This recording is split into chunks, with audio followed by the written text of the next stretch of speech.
외음부의 다양한 증상, 건조함, 따끔거림 이런 것들은 역시 폐경 여성에서도 많이 있겠죠. 그러면 폐경 여성에 있어서 꼭 성교통이, 질염이 그쪽만 치료할 것이 아니라 그 바깥쪽인 외음부에도 마찬가지로 노화가 진행되고 있다는 것을 꼭 감안하셔서 개인적인 위생관리와 동시에 여성 호르몬을 사용한다든지 할 필요도 있겠습니다.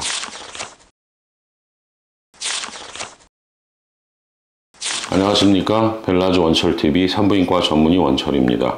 외음부 쪽에 여러 가지 피부 병변이나 또는 질환으로 고생하는 분들이 특히 여름에 많습니다. 환경적인 요인이 관계될 수가 있는데요. 장마철에 습한 환경에서 또 땀이 많이 나는 환경에서 수시로 우리가 그 부분의 위생적인 조치를 바로바로 해줄 수 없는 경우에 외음부염이 발생한다든지 동시에 질염이 발생해서 병원을 찾는 경우가 종종 있습니다.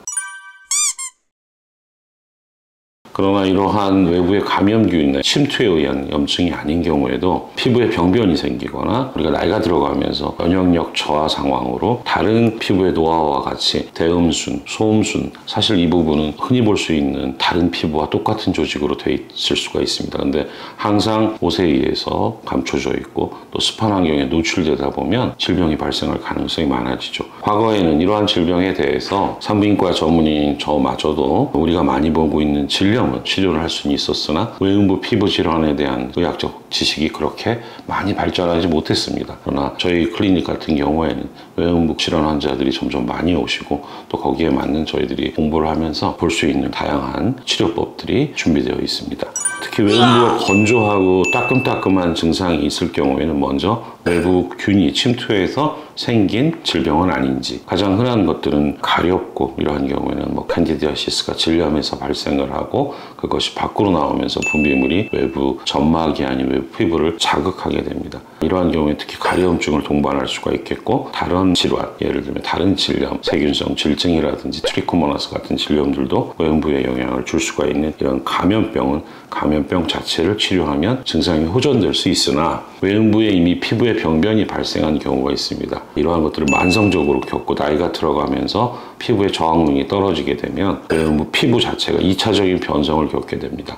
특히 경화태산이라든지 또 심지어는 이런 부위에도 아토피가 발생할 수가 있겠고요. 점도 많고 음모 관련한 질환들도 종종 발생하게 됩니다. 물론 피부과에서 쓰듯이 산부인과에서도 이러한 질환에 좀 익숙하신 선생님들께서는 연고계통을 쓴다든지 항히스타민, 가끔씩은 스테로이드를 쓴다든지 면역 억제제를 사용한다든지 해서 질병을 개선시킬 수 있으나 상당 기간 시간이 오래 걸리는 것을 볼 수가 있습니다. 오늘 이 시간에 들어서 특별히 말씀드리고 싶은 건, 보다 보면 그러한 분들이 굉장히 많아요. 이러한 분들은 피부과를 가서 사실 산부인과 진찰을 받는 것도 쉽지 않고 피부과 선생님들도 익숙치 않으니까 환자를 산부인과로 보내면 산부인과에서는 또 이러한 환자를 보기가 굉장히 힘들어합니다. 따라서 사실은 저희는 회음성형 클리닉이다 보니까 외음부 미백이라든지 또는 음모 관련한 질환, 음모를 제모한다든지 이식한다든지 이런 과정에서 어쩔 수 없이 그쪽 피부 질환에 대한 공부를 할 수밖에 없었고, 그로 인해서 생기는 다양한 질환을 볼 수 있었던 것 같습니다. 우리가 마치 피부를 관리하듯이 외음부도 피부를 관리할 수 있는 것들이 참 많고 다양한 질병을 예방할 수도 있습니다. 레이저를 사용할 수도 있겠고요. 기타 다른 주사요법을 직접 외음부에 시술하기도 하고요. 심지어는 성형의 개념이 아닌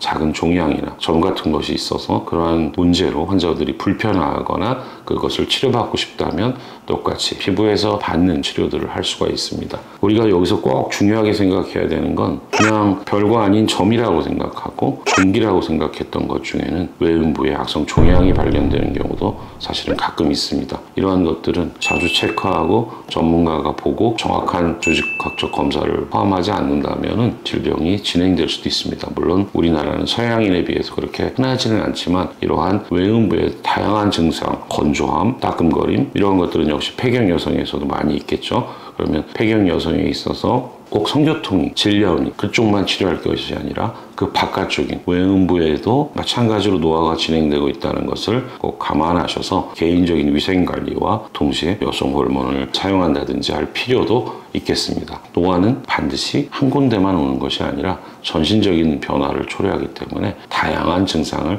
사람마다 다르게 유발할 수 있습니다. 오늘 드린 말씀은 외음부에는 피부에서 발생할 수 있는 모든 변화, 질병, 미용학적인 위생학적인 변화가 발생할 수 있고, 그러한 변화에는 다양한 증세, 가려움증, 피부의 두꺼움, 딱딱함, 건조함, 따끔거림 이러한 증상들이 있을 때는 전문으로 외음부 관련한 피부를 볼 수 있는 선생님에게 진찰을 받고 큰 병을 놓치거나 또 쉽게 치료될 수 있는 것을 간과하지 않기를 부탁드립니다. 이러한 질병을 보는 데는 사실 충분한 학문적인 공부와 경험이 동반이 돼야 되겠죠. 오늘은 외음부에 생길 수 있는 다양한 질환에 대해서 말씀을 드렸고 나중에 기회가 된다면 각 질환별로 정보를 전달할 수 있도록 해보겠습니다. 감사합니다.